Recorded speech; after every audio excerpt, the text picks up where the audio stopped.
Você já imaginou memorizar mais versículos em uma semana, mais do que você já fez em toda a sua vida? Apresento a você agora o revolucionário curso de memorização da Bíblia. Agora, a oportunidade está na sua frente. Clique agora no botão abaixo e garanta o seu curso de memorização da Bíblia completo e todos os seus bônus. Boa tarde, graça e paz a todos, amém? Glória a Deus, para mim é um prazer muito grande poder estar aqui, poder participar de um evento. O Luciano acabou se tornando um amigo, o pastor Flávio, o pastor Ricardo e essa turma toda. Eu fico muito feliz, porque se você der uma observada, a maneira com que Deus acabou me conduzindo ao reconhecimento do ministério foi uma maneira trazendo uma visão bem-humorada e muito fora da configuração espiritual pré-estabelecida. E todas as vezes que nós não cumprimos uma configuração pré-estabelecida, nós enfrentamos grandes opositores e uma carga de crítica muito intensa, até com que as pessoas consigam observar que há um chamado, há uma maneira e uma convocação para que seja feita daquela forma, ok? A primeira coisa que eu quero começar falando com vocês é que Deus não muda princípios, mas Deus muda configurações.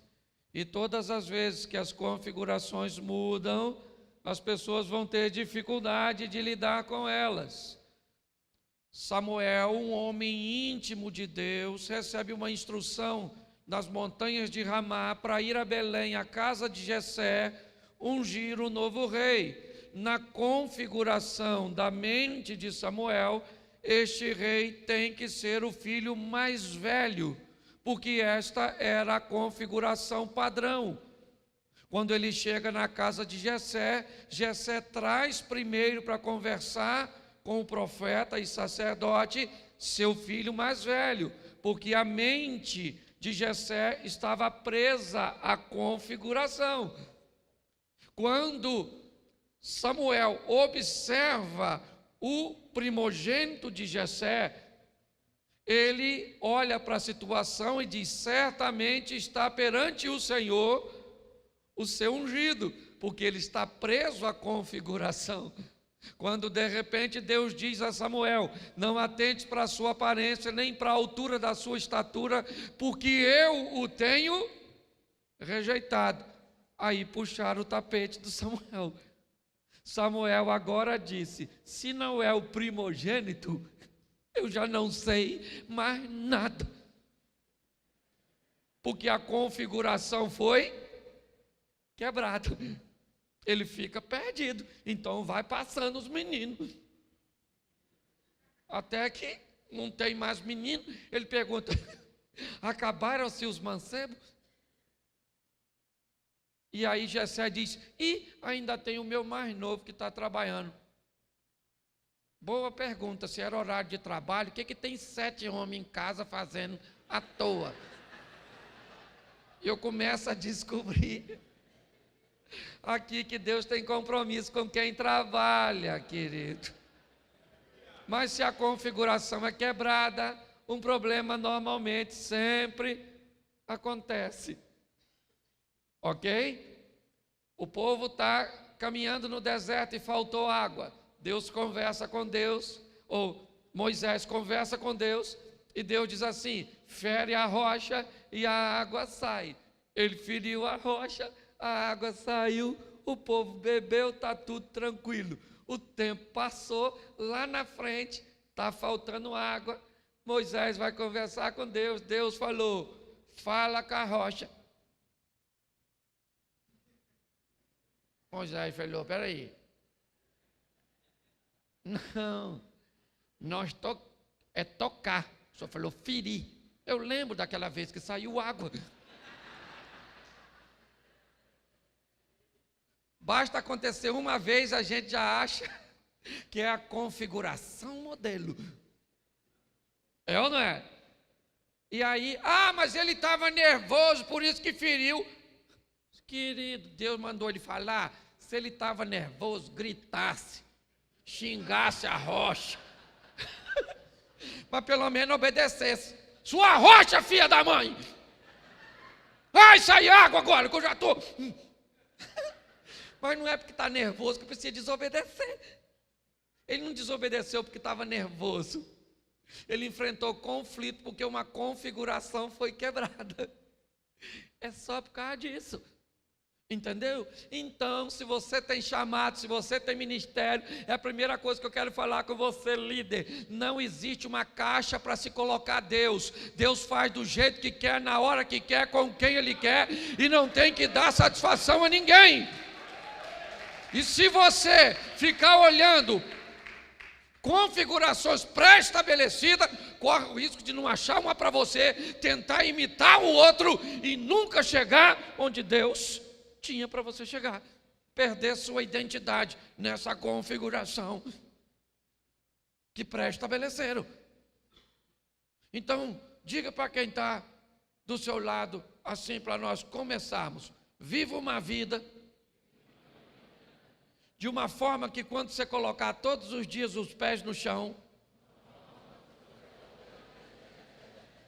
o diabo diga: que droga!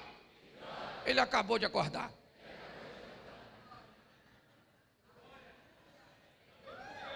Se você conseguir viver uma vida que quando você acordar o diabo diz: vem essa peste me perturbar a vida, com certeza vai ser algo muito positivo. Eu quero conversar com vocês e pregar diante dessas turmas que prega aqui. É muito difícil, porque a gente prepara o texto e eles vão falando o que nós ia falar. Aí você fala: isso aí já falou, isso aí já falou, isso aí já falou. E olha que eu nem estava aqui todas as mensagens. Eu já fui em congresso que eu cheguei primeiro, no final eu falei: posso cantar um hino? Porque eu já não tenho mais o que falar nesse ambiente. Então, gente, faz aproximadamente 3 anos e meio que eu assumi uma igreja. Já tinha sido pastor durante 1 ano numa igreja batista, mas há 3 anos e meio surgiu um projeto no meu coração. Um projeto que me tirou um bom tempo da itinerância e me colocou numa igreja local. E foi muito bom. Primeiro porque eu descobri quanto custava uma oferta para um itinerante, mas também aprendi quanto custa uma oferta para um pastor e para uma igreja. Aprendi que o itinerante, ele prega, vira as costas e vai embora. O pastor prega e fica lá, e no dia seguinte ele descobre pelo comportamento de algumas ovelhas que parece que elas faltaram o culto quando ele pregou sobre aquele tema. Então eu tenho descoberto que liderar é um negócio muito difícil, mas é muito prazeroso, dá uma satisfação muito grande. Mas você tem que ter o seu coração, e isso a gente gosta de pregar para os outros. De tudo aquilo que se deve guardar, em primeiro lugar guarda o seu. Nós somos expert em falar isso para os outros. Só que a gente tem que ter uma conversa com aquela pessoa que é o maior inimigo nosso. Aquela que aparece para a gente todo dia de manhã, quando nós vamos escovar os dentes no espelho. Aquele ali é seu maior inimigo. Você mesmo. Olha e fala: sou sem vergonha. Você está querendo atrapalhar a minha vida. Então, viver essa dinâmica, e quando olhamos, eu quero trabalhar alguns momentos de alguns líderes e algumas coisas aqui que eu acho que pode fazer grande diferença, né? Como o pastor Flávio estava falando, nessa caminhada, onde nós não podemos nos dar o luxo de esmorecer, onde teremos atritos, onde iremos enfrentar problemas com pessoas que caminham conosco, e muitas vezes elas farão parte apenas de um momento ou de uma etapa da nossa história, mas independente de tudo isso, estamos por uma causa muito maior do que nós, amém? A causa do Senhor. Então, eu preciso que você abra a sua Bíblia em Juízes, capítulo 6, um homem que está sendo chamado para uma liderança, e nós vamos aqui ao primeiro ponto, Juízes 6, 11. Amém? Amém? Então o anjo do Senhor veio e assentou-se debaixo do carvalho que está em Ofra, que pertencia a Joás, o Abirezita. E Gideão, seu filho, estava fazendo o quê? Estava fazendo o quê? Malhando trigo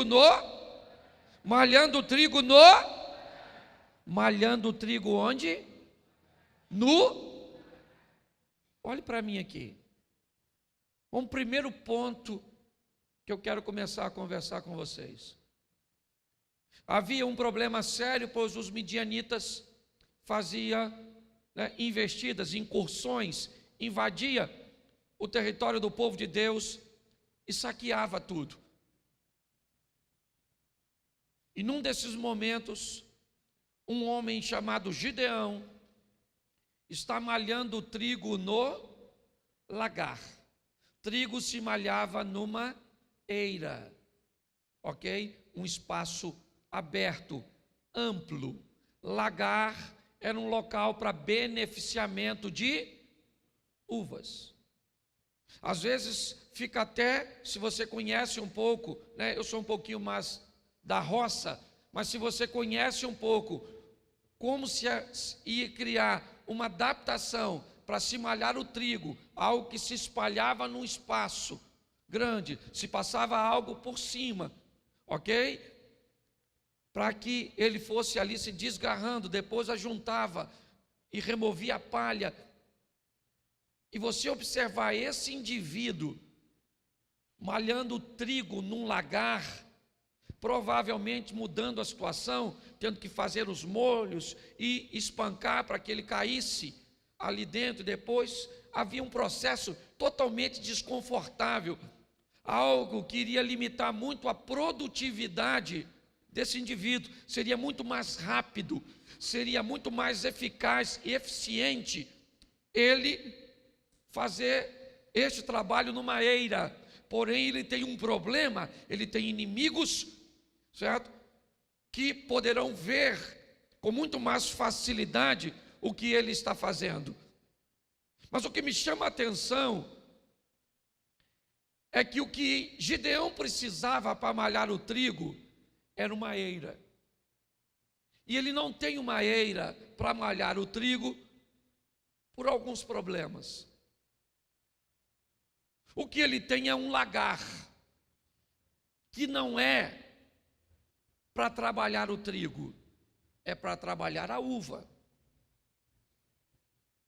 Bom, eu vou aprender uma grande lição com esse indivíduo. Para malhar o trigo, ele precisava de quê? Me ajude aí. De uma? Ele tem uma eira? O que ele tem é um? O ideal para ele seria o quê? Mas a realidade dele diz que ele tem um quê? Se você deseja ser um grande líder, vai ter que aprender que nem sempre terá o ideal em suas mãos, e sim uma realidade para ser administrada. Muitas vezes você vai olhar para a gente que tem um lagar e está produzindo, e está explodindo, e está fazendo, e o que você tem é uma eira. Ele tem uma eira, o que você tem é um lagar. O lagar é pequeno, é apertado, é desconfortável, é meio confuso, tem que haver uma adaptação, mas é o que eu tenho. Eu posso dizer, já que eu não tenho uma eira, também não vou fazer nada. Porque tem gente que acha que o ideal sempre vem. Não, querido, você tem que aprender a trabalhar a sua realidade para alcançar seu ideal. Nem sempre as pessoas se frustram, seu coração fica, por quê? Porque ela tem o hábito de ficar olhando a realidade dos outros. A dos outros é dele, meu filho. A sua realidade É dura? É. Ela é feia? É. Ela é esquisita? É. Mas ela é sua. Quantas vezes eu tinha um Corsa que se apaixonou por reboque? Um carrinho, um Corsinha. Ele não podia ver um reboque e ele parava. Uma vez ele parou em São José dos Campos, eu mandei rebocar para Taubaté, que eu tinha um amigo, parou na porta, desceu, liberei o reboque, o mecânico veio, pastor, eu falei, esse carro parou. Ele falou, o que é? Eu falei, eu não sei. Ele enfiou a chave, o bicho não pegou. Ele falou, o que ele tem? Eu falei, vontade de andar de reboque, só pode ser. Porque ele não estava pegando, andou de reboque. E muitas vezes eu ia em eventos onde os caras iam com carrões, e eu parava meu carro longe. Era a minha realidade, mas eu não queria que ninguém visse.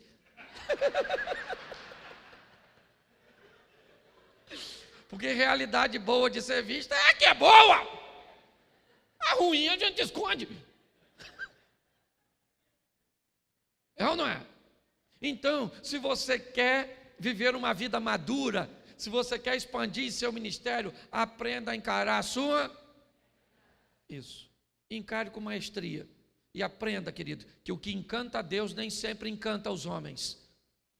O que encantava os homens eram aqueles baús de ofertas que eram trazidos. O que encantou Jesus foi as 2 moedas da viúva. Então, se você deseja ter uma caminhada eficiente, encare o que é a sua realidade. Uma igreja pequena, num bairro pequeno, um povo difícil, que precisa ser discipulado, um povo rebelde. E aprenda uma coisa, principalmente você que é pastor.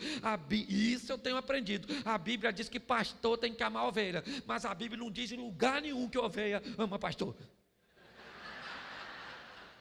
Se o ovelha falar com você, te amo, você diz... Mesmo que ela seja sua mulher, é ou não é verdade? Desconfie. Pelo menos para te amar como ovelha. Ok? Então, a realidade, ela é dura. Eu pastorei uma igreja em Xerém. Um lugar pequeno. Luciano vai lá, Ricardo já foi lá. Certo? Um local pequenininho, é onde eu nasci, é o meu povo, são poucos recursos. Mas a gente está lá, é a minha realidade.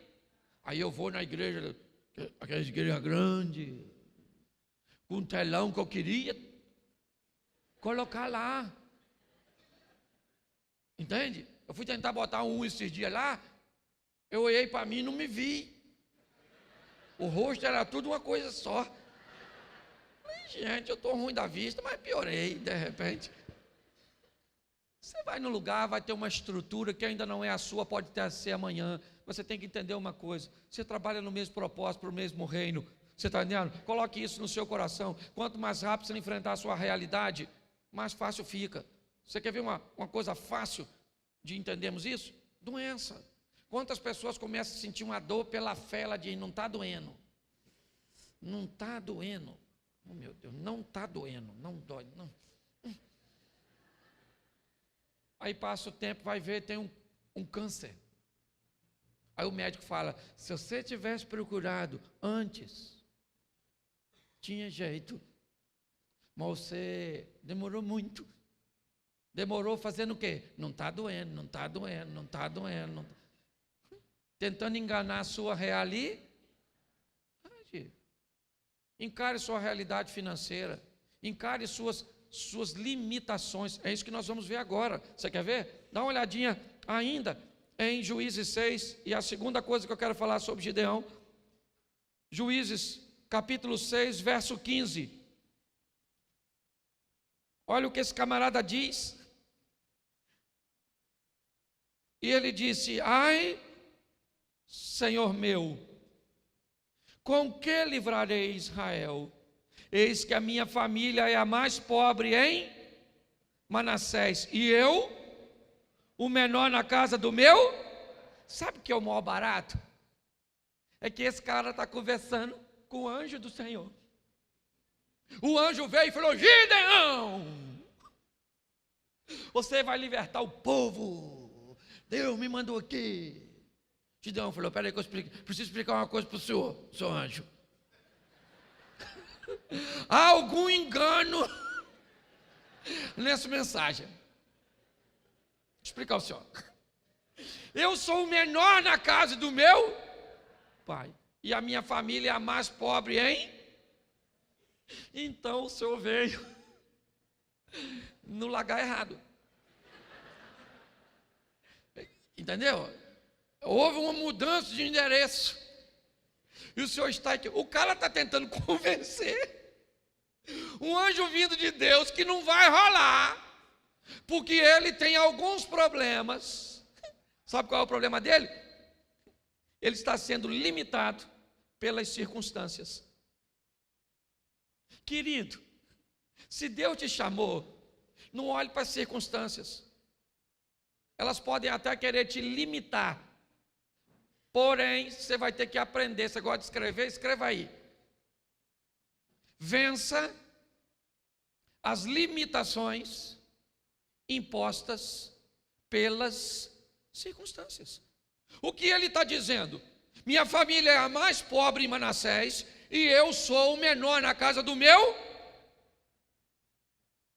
Não tem condições que eu seja quem o senhor está dizendo que eu vou ser. Não tem condições que eu faça o que o senhor está dizendo que eu vou fazer, porque as circunstâncias dizem o contrário. Se nós não vencermos as limitações, vamos ter problema. Só que sabe qual é o problema? É que as limitações costumam ser resolvidas por pessoas. Quando eu sou fraco em alguma área, e Deus tem uma obra para fazer comigo naquela área, e eu sou fraco, mas eu sou o líder, o que Deus faz? Pega alguém que é bom naquilo que eu sou fraco em fazer, e traz para perto de mim. Qual é o grande problema? É que como aquela pessoa se destaca mais numa área que eu sou fraco, louvor, ensino, ação social, uma série de coisas, ou ministração de palavra, eu costumo observar e olhar para essas pessoas que Deus está trazendo para resolver minhas deficiências e achar que essas pessoas me são ameaçadoras. E eu começo a perseguir e tentar derrubar quem Deus colocou do meu lado para me ajudar. Ou seja, eu começo a criar um sistema, certo? Destrutivo, autodestrutivo dentro do meu próprio ministério. Você tem que ser maduro e entender, há limitações impostas pelas circunstâncias. E fique de olho, porque Deus vai mandar pessoas para suprir as nossas deficiências, porque a obra dele precisa andar. Um grande problema hoje, já em menor intensidade, mas enfrentado por grandes líderes, foram não saber lidar com pessoas que se destacariam no seu ministério de uma forma muito mais intensa do que ele mesmo. Esses dias, nesses 3 anos e pouco, eu tenho recebido algumas lições. Veio um pastor para o meu ministério e eu coloquei ele, eu sou itinerante ainda, então eu não tenho tempo de visitar. O que eu fiz? Botei esse camarada para fazer as visitas. Acabava o culto, às vezes eu ia cumprimentar algumas pessoas, ele do meu lado, as pessoas vinham e me diziam: e aí, pastor, tudo certinho? Graça e paz. Eu, graça e paz. Ia para ele e dizia: pastorzão, tá tudo certo amanhã, né? O café é lá em casa. Ó, e quarta-feira, ele não morava lá perto. Ó, quarta-feira, antes de eu vir para o culto, vem para almoçar. Eu olhei.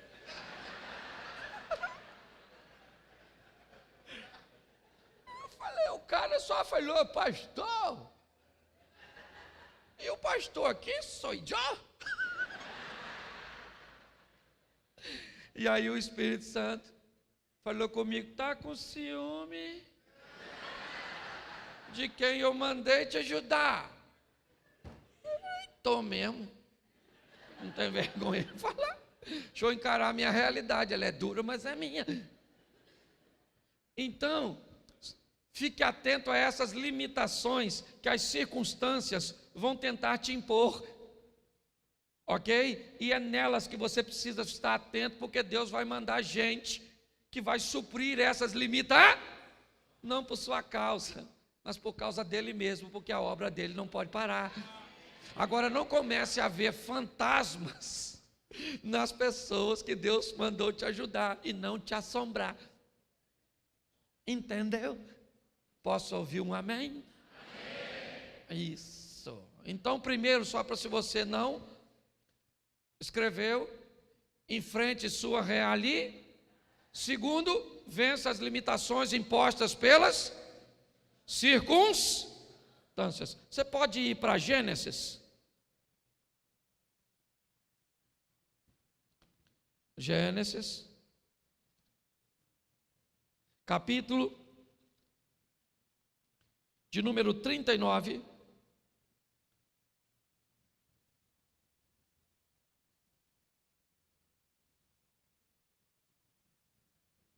Versículo 7. Amém? E aconteceu depois dessas coisas, que a mulher do seu pôs os olhos em, e disse o quê? Deita-te comigo. Presta atenção aqui. Dos momentos em que José viveu nos últimos tempos, ele está em seu melhor momento. Ele era o filhinho amado do papai, uma roupinha nova, uma túnicazinha e tal, né? A proteção do pai, ele não tem mais. É lançado numa cisterna pelos próprios irmãos. Dali ele é vendido para midianitas. E também é revendido no meio do caminho, até que chega no Egito e é vendido para a casa de Potifar. Deus tem para ele um alto cargo de liderança, isso ele recebeu em forma de sonhos, sol e lua. Gênesis capítulo 1, 2 astros criados por Deus para governar.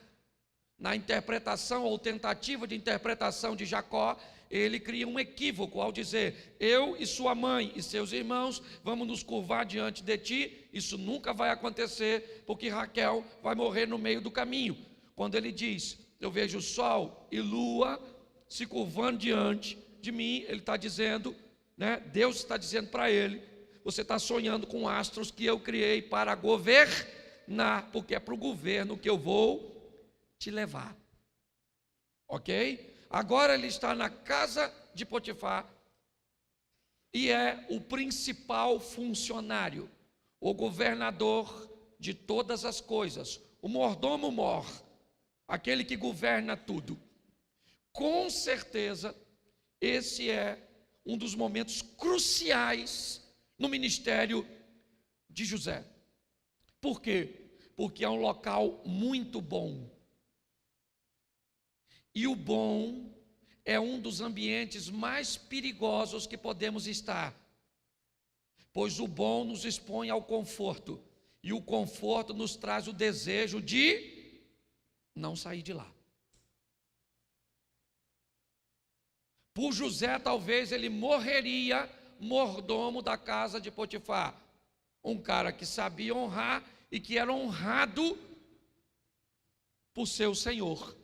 Porém, aquele não era o local, e ele não sairia dali, até porque era um escravo. Precisa acontecer alguma coisa. Então a mulher do Potifar entra em cena para tirar José de um local que ele não gostaria de estar, ou que ele não gostaria de sair. Perdão. Se você é um líder, se você anda com Deus, precisa estar atento aos momentos bons, confortáveis, que expõem você ao desejo de não ir mais longe, que busca reter você. Eu gosto muito da frase dita para Eliseu a Elias: eu quero uma porção dobrada. Me parece que na leitura de Eliseu ao seu líder, ele olhou para Elias e disse: esse camarada poderia ter feito muito mais coisas do que fez, seu potencial poderia o ter levado muito mais longe. Nós vamos falar dele aqui um pouquinho à frente, mas Eliseu olhou e disse: eu quero ir além. Cuidado com o bom, cuidado com o confortável.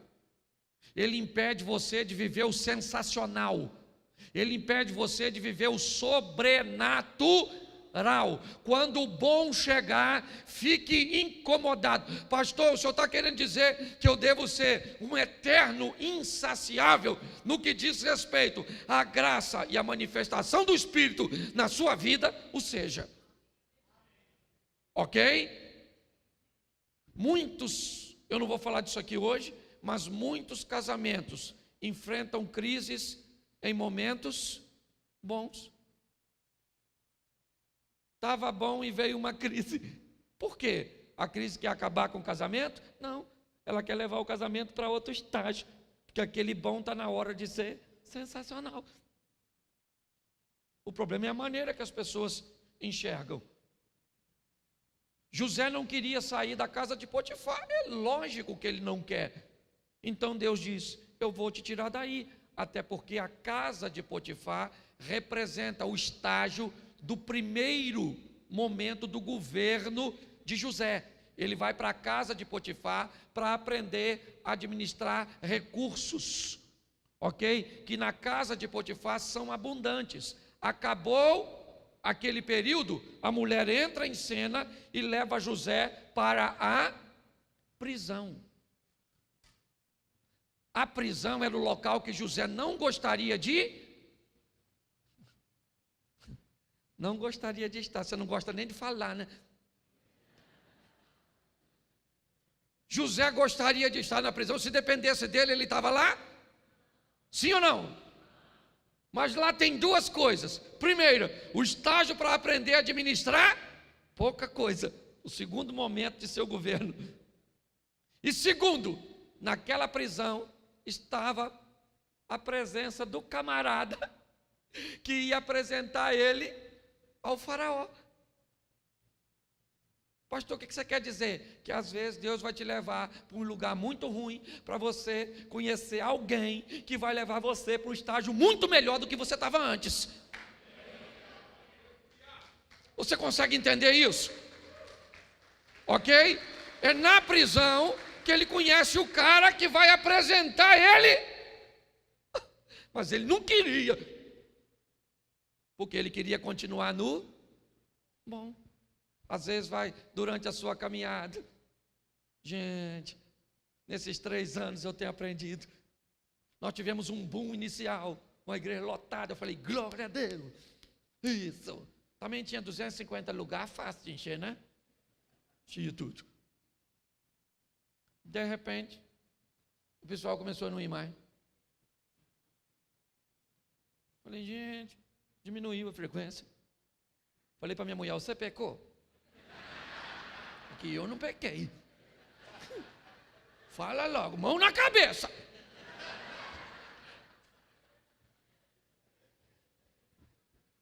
E olha que diminuiu o número de pessoas e aumentou o número de carro.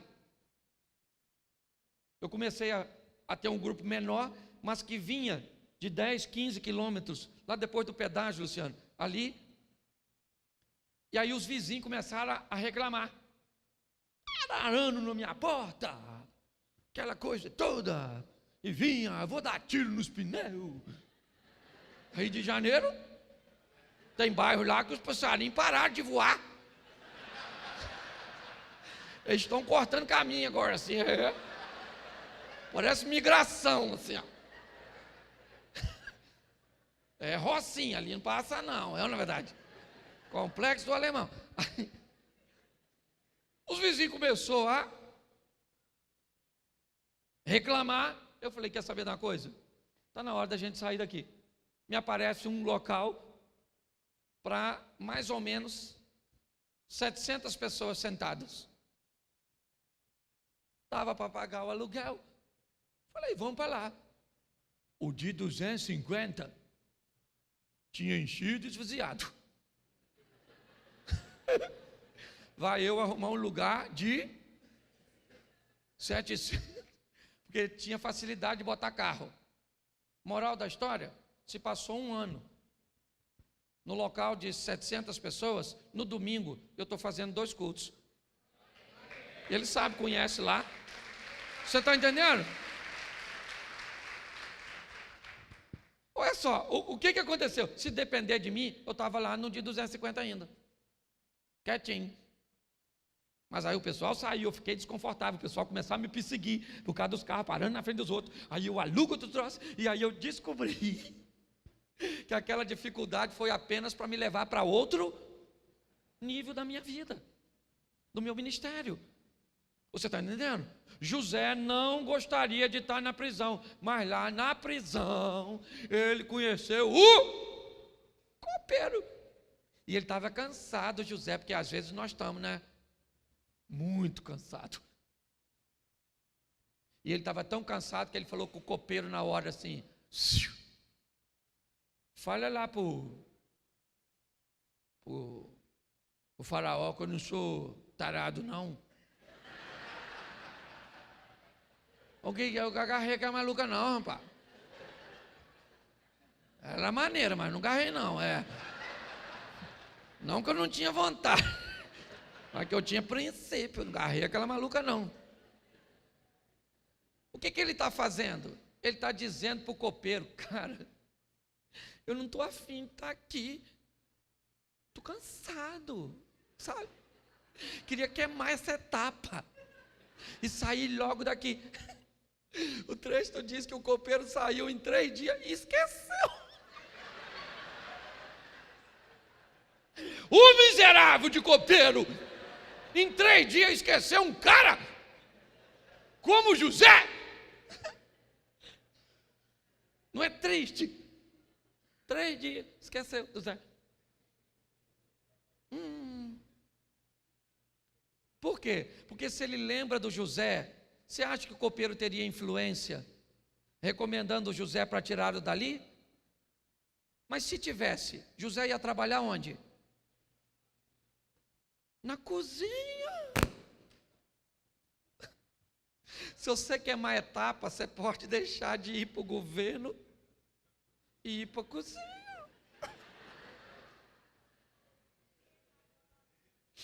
Mas isso define que ele estava cansado.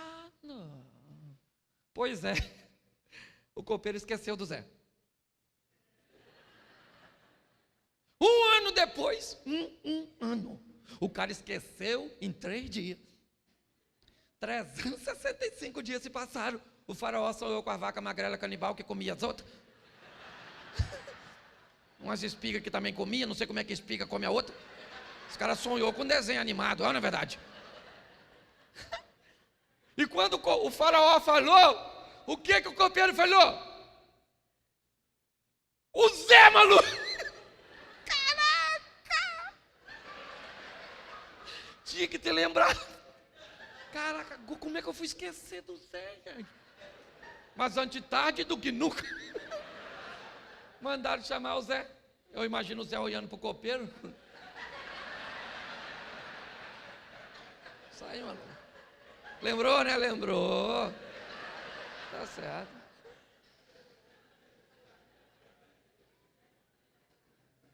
É ou não é? E agora, ele é o governador do Egito. Escuta aqui, governador do Egito. Quando Deus te der vitória, siga no caminho que Ele te deu e não volte lá atrás, para se vingar de ninguém. Porque José poderia falar: eu sou o governador. Dá um pulinho ali na casa de Potifar, falei com a mulher dele ali rapidinho. Fala aí, maluca, agora que eu te agarrei. Agora eu sou o governador. E você cala a boca, chifrudo. Não, na verdade.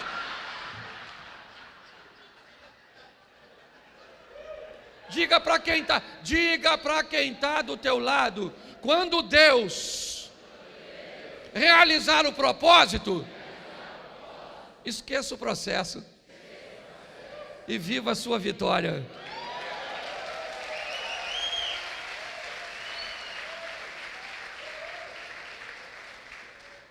Vamos lá? Mais 2 só que eu estou terminando também aqui, que abre um troço aqui quando nós passa do horário. E nós é abduzido do ambiente.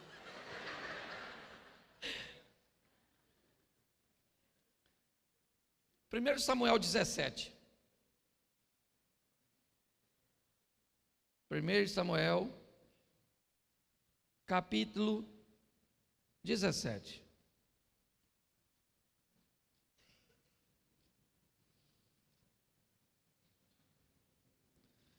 Verso de número 24. Amém? Outro grande líder aí.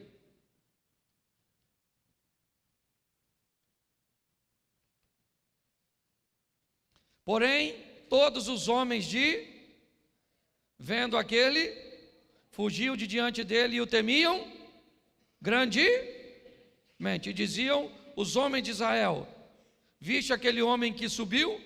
Pois subiu para afrontar Presta atenção em mim aqui, por gentileza. Talvez um dos personagens mais citados na Bíblia, Davi.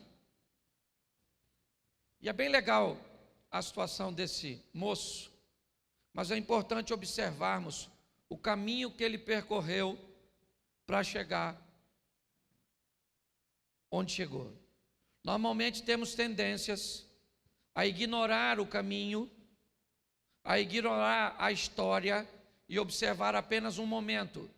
Eu já cansei de ouvir pessoas dizerem: Cláudio, seu ministério aconteceu tão rápido. E eu disse: é verdade, foram apenas 14 anos. Eu fiquei 14 anos, certo? Numa igreja, pregando, ensinando, trabalhando, certo?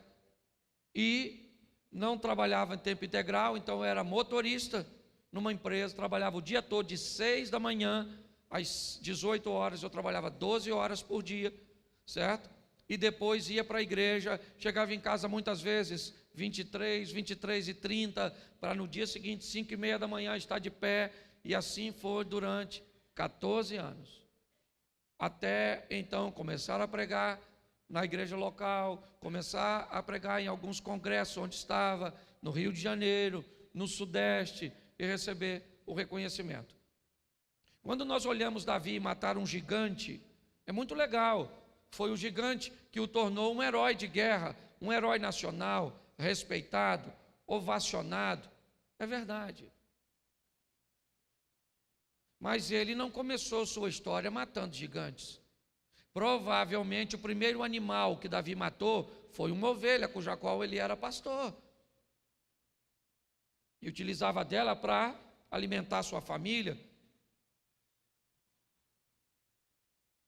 Provavelmente o segundo inimigo ou animal, que pelo menos ele não matou, eu não posso afirmar isso, mas ele deve ter enfrentado ao longo da sua jornada, foi o maior inimigo da ovelha, o lobo.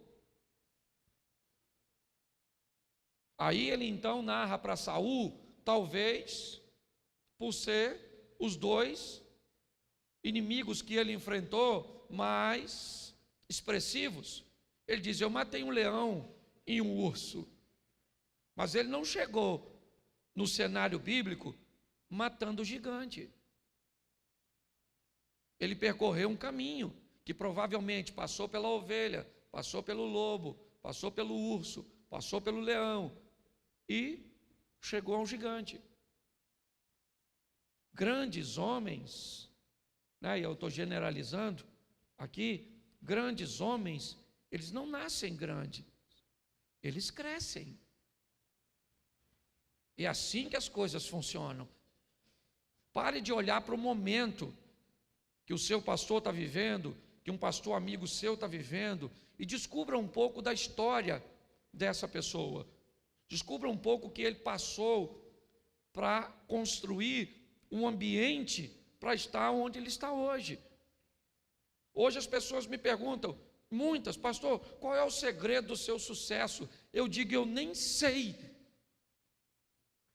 se eu tenho sucesso. Primeiro que para eu descobrir que eu tenho sucesso, eu tenho que levar a postura que Deus me deu até o fim. Porque se eu fracassar lá no final, eu posso derrubar muito mais pessoas do que eu levantei ao longo do meu ministério inteiro. Você está entendendo? E segundo, eu ainda preciso achar uma sucessão. Alguém ou uma estrutura que eu estou criando hoje no Rio de Janeiro, lá, para manter um trabalho que leve o que começou em mim adiante. Senão não é sucesso. Sucesso que para em mim e eu não tenho receita. Porque eu só fui obedecendo os sinais, entrando pelas portas, ok? E vendo as coisas acontecerem. Então observe, há um caminho, sabe? Delineando aqui, uma ovelha, um lobo, um urso, um leão, um gigante, mas é uma subida paulatina. A maneira mais eficiente de se subir, que se inventaram nessa vida até hoje, se chama escada. Porque ela nos ensina a subir um degrau de cada vez. Ok? Então pare de observar o que está acontecendo na vida dos outros e passe a focar mais em fazer as coisas acontecerem na sua própria vida, no seu próprio ministério. Você entende? Davi fez uma coisa aqui sensacional que eu brinco. Quando alguém fala para ele e o gigante chega lá gritando, quero um homem. Davi falou assim: quem é esse incircunciso? Gente, o texto diz: todos os homens de Israel, quando olhavam para o gigante, Davi olhou para quem quando viu o gigante? Para ele mesmo. E pior, para onde dele? Onde estava a circuncisão. Ele olhou para o gigante, olhou.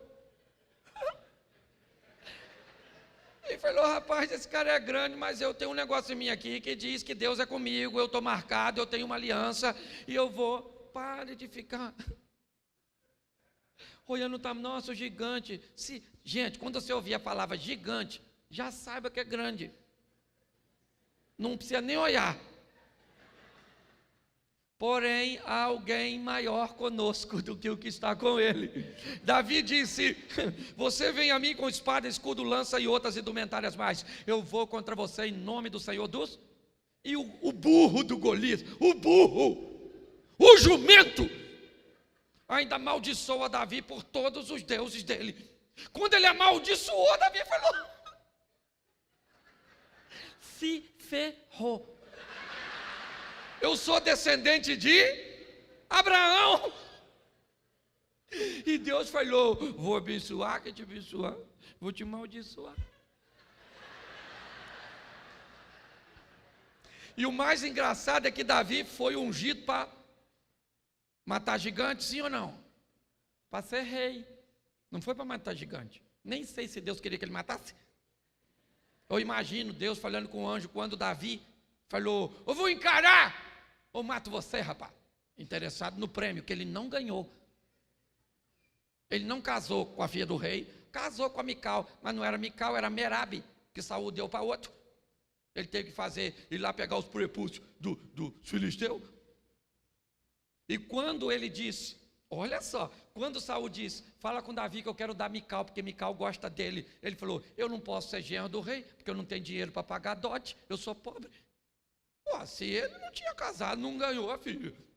Se ele não tinha dinheiro para pagar o dote da segunda, é porque não recebeu o prêmio. Ou seja, nem pagar os prêmios ele pagou. O Saul. Para pensar. É ou não é? Mas o camarada, sabe, ele me encanta, porque ele diz: eu vou matar esse gigante, avisa ele. Eu imagino Deus conversando, ele falou que vai encarar o gigante. Ia ser o rei ele. Foi que eu escolhi que o Samuel ungiu. Mas Jessé tem mais 7. Ele não foi ungido para matar. Mas eu imagino, quando ele diz a frase assim: você vem a mim com espada, escudo, lança e outras indumentárias mais. Eu vou contra você. Em nome... Pensa quando essa frase chegou lá. Deus falando, ele vai em nome de quem? Falou que vai no nome do Senhor. Deus deve ter falado, então o gigante se lascou, malucão, não é verdade? Porque se vai em meu nome, ele não vai perder a batalha. Você consegue entender isso? Nós não trabalhamos por nós trabalhamos pelo Senhor dos Exércitos. É dele, por ele e para ele, amém?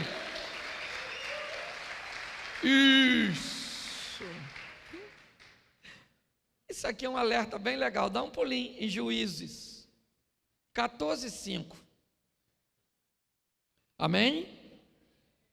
Desceu, pois, Sansão com seu pai e sua mãe em Timna, e chegando às vinhas de Timna, eis que um leão, ou filho de um leão, bramando, saiu-lhe ao encontro. Preste atenção, porque isso aqui é joia. Ele é um nazireu,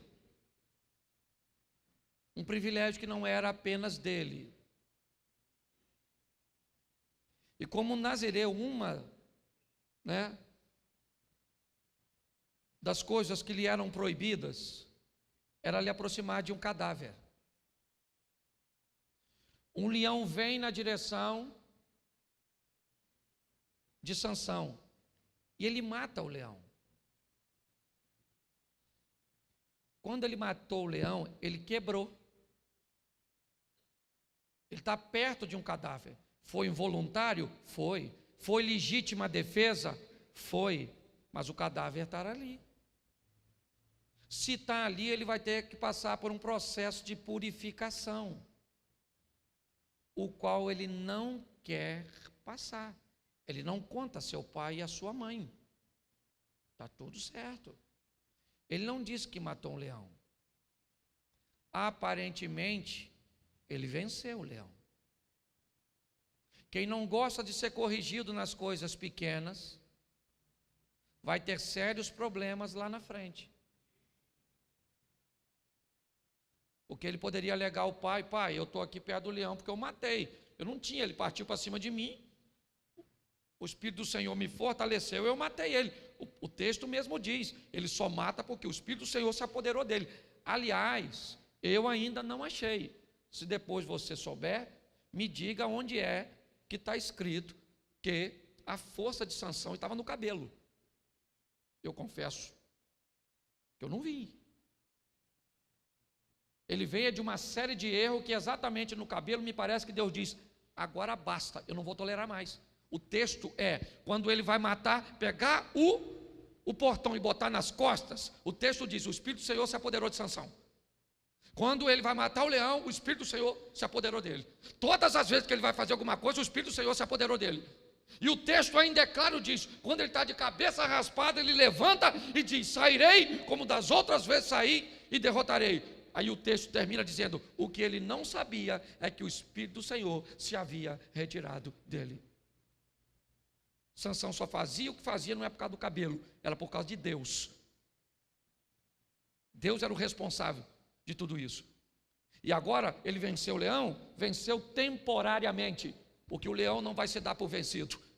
Se o leão não destruiu a sua vida com sua força, vai destruir pelo doce do que agora ele contém nele.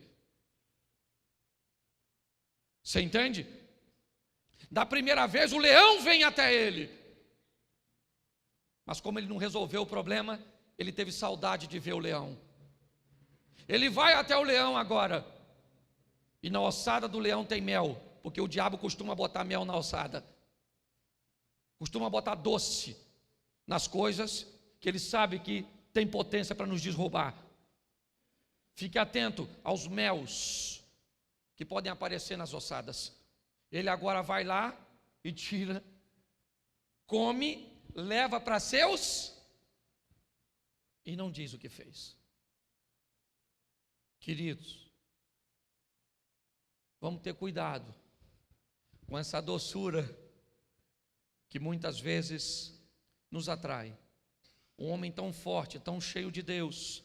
Ah, pastor, mas era o processo. O texto diz que havia um problema que Deus queria resolver e usar Sansão. Não precisava ser dessa maneira.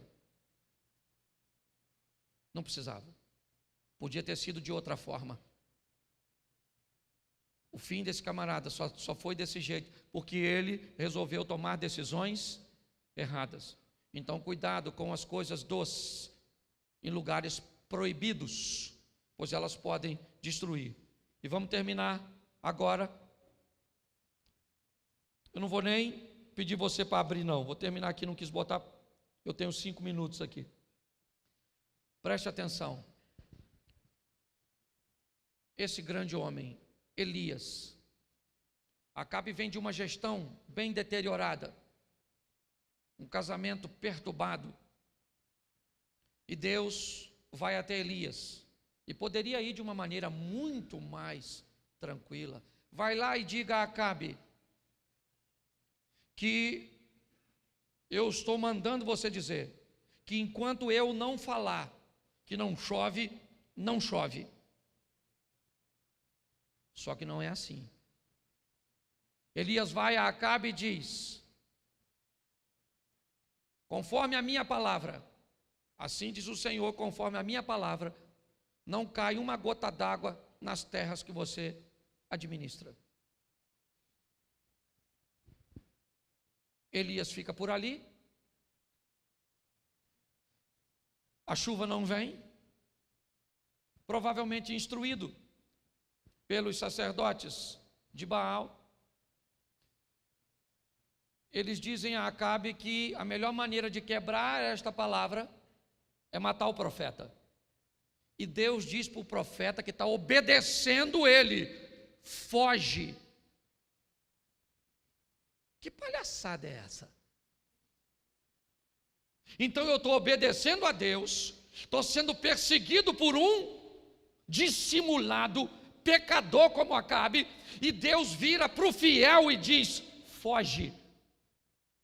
Foge e vai para o ribeiro de Querite, porque eu dei ordem aos anjos, eu dei ordem aos corvos para que ali te sustentem. Deus está dizendo, escute o que Ele está dizendo aqui: para sustentar minha obra, meu povo e meus líderes, eu não preciso de ninguém, eu sou autossuficiente. Eu converso com o corvo, eu abro porta onde não tem porta, eu crio recurso onde não tem recurso, mas vai acontecer. Ele vai para o ribeiro de Querite e começa a viver ali no milagre. A água seca, por quê? Porque Acabe está chegando ali, e Deus diz: vai para Serepta, que pertence a Sidom, fora dos termos administrativos de Acabe, porque eu arrumei uma viúva para cuidar de tu. Elias vai para Serepta, provavelmente idealizando uma viúva de um desembargador, com uma pensão fantástica, e ele chega lá, uma mulher catando uns gravetinhos, e ela diz: se eu não tenho nada, eu só tenho aqui um pouquinho, eu vou fazer, eu vou comer e eu vou morrer, eu e meu filho. Deus estava precisando dela, mas ela estava precisando de Deus. E quando ela estava precisando de Deus, Deus está dizendo: eu vou levar minha obra, o meu profeta, alguém para você cuidar, e se você cuidar daquele que eu enviei, eu te dou garantia que não vai faltar nada na tua mesa. E pronto. O filho da mulher morre, ele ressuscita o filho da mulher, e Deus diz agora: volta para encontrar com Acabe. Aí volta ele, o cara já foi chateado, e volta. Aí vem os camaradas, pede para cair fogo, aquela coisa toda que você não lê, vai ler. Eu não sou obrigado a falar tudo. E aquela coisa toda, quando de repente ele está diante de Acabe, você já vê que ele está invocado, porque Acabe, quando vê Davi, fala assim: aí o perturbador de Israel. Acabe falou: perturbador é teu pai e a tua mãe. Não mexe comigo não, não falou assim, falou seus pais, mas era a mesma coisa. É ou não é? Agora vai para o Monte Carmelo, manda molhar e pede. Ele nem falou fogo, ele só falou fogo. Um anjo apressado apertou o botão antes da hora, fogo!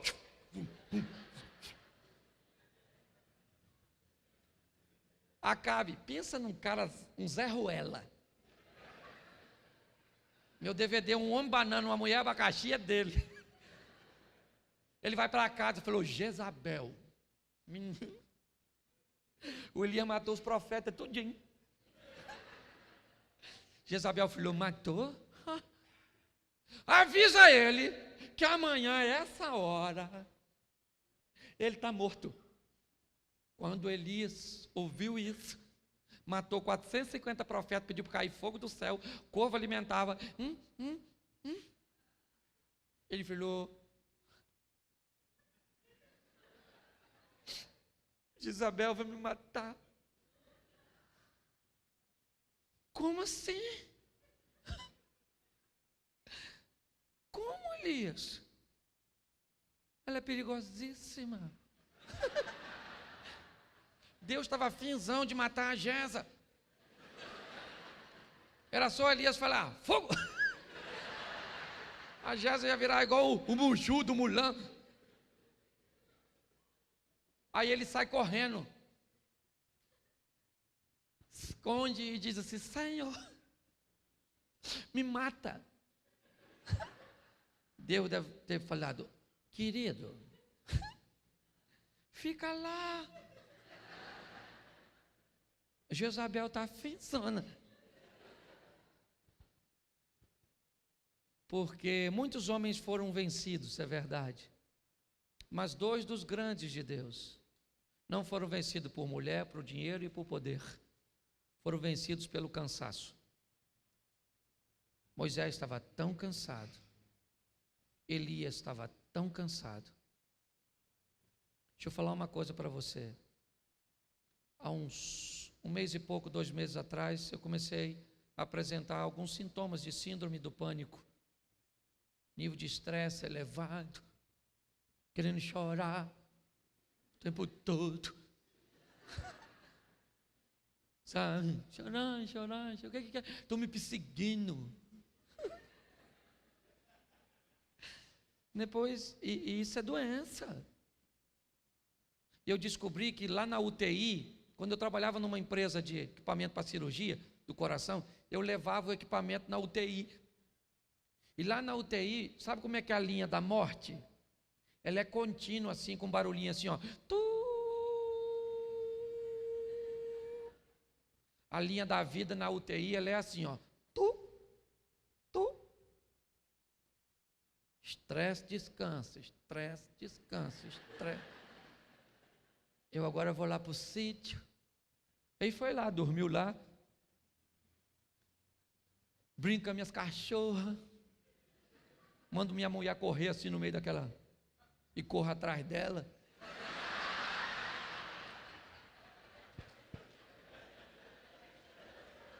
Eu parei de brincar porque ela corre mais que eu nunca pego. Mas deixa eu te falar. Se você se matar pelo ministério, Deus bem bota outro no seu lugar. Elias falou: quero morrer. Deus falou: dá um pulinho lá e unge Eliseu, filho de Abel, ao meu lar, no seu lugar, e canta para subir que eu já estou te recolhendo. Você pode ficar de pé? Repita comigo assim: ao que vencer. Isso aí, não tem prêmio para quem empatar. Ao que empatar vai receber o nome. E só para deixar registrado, por gentileza, eu também sou flamenguista. Saudações. Feche seus olhos, para fechar que ninguém vai pegar nada seu não. O único carioca que tem aqui sou eu, né? Isso, fecha. Tem 2. Tá, tu também? Isso. Então você já viu que o comando vermelho está tudo aqui em cima. Feche seus olhos. Pai, com a mesma alegria que estamos em todos esses momentos, mas sem desprezar nem nos afastar da espiritualidade. Somos teus servos e estamos engajados nessa obra. Precisamos de ti, ó Pai, mas sabemos que para te ter nos basta apenas nos afastarmos do pecado e buscar uma vida de santidade. O Senhor não se afasta de nós, somos nós que nos afastamos do Senhor. Por isso, Senhor, sustenta-nos, ó Pai, em nome de Jesus, que possamos superar essas etapas e saímos delas como vencedores.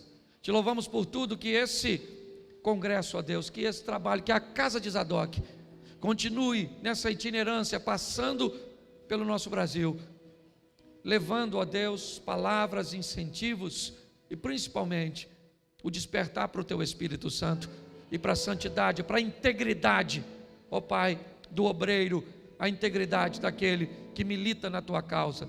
Muito obrigado por tudo, Senhor. Te louvamos em o nome de Jesus. Você pode aplaudir o Senhor? Que Deus abençoe. Muito obrigado.